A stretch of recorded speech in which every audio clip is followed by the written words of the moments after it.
The engine power reduced warning in your Chevy Equinox is a critical safety feature designed to protect your engine from potential damage.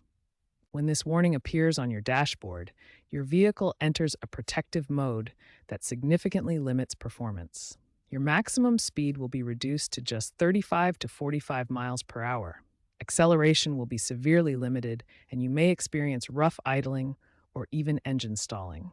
Now let's examine the three most common causes of this warning, starting with throttle body issues.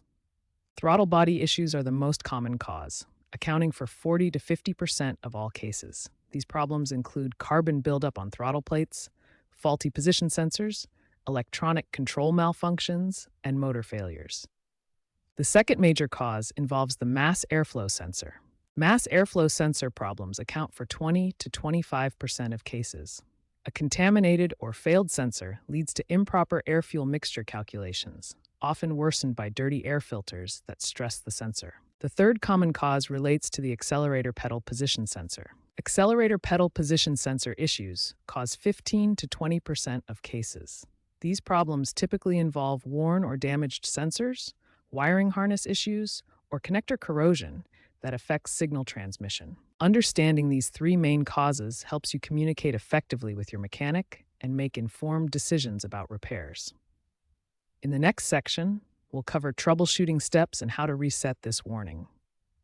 When the engine power reduced warning appears, start with these immediate reset procedures that can often resolve temporary issues. Disconnecting the battery clears temporary error codes stored in the vehicle's computer memory.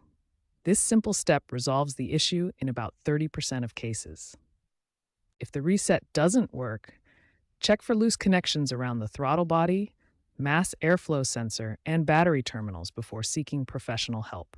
When basic troubleshooting doesn't resolve the issue, professional diagnosis is needed. Mechanics use specialized OBD2 scanners to read specific fault codes from your vehicle's computer. The diagnostic process includes scanning for fault codes, inspecting and cleaning the throttle body, testing sensors, and updating software if necessary. Throttle body cleaning is the most common repair, resolving about 78% of engine power reduced cases. Here's what the cleaning process looks like. The cleaning process removes carbon buildup that interferes with proper throttle operation. Professional cleaning typically costs between $150 and $250. Prevention is the best approach. Regular throttle body cleaning every 30 to 50,000 miles can reduce the occurrence of this warning by up to 60%. Following these preventive maintenance steps significantly reduces your chances of experiencing the engine power reduced warning and keeps your Equinox running smoothly.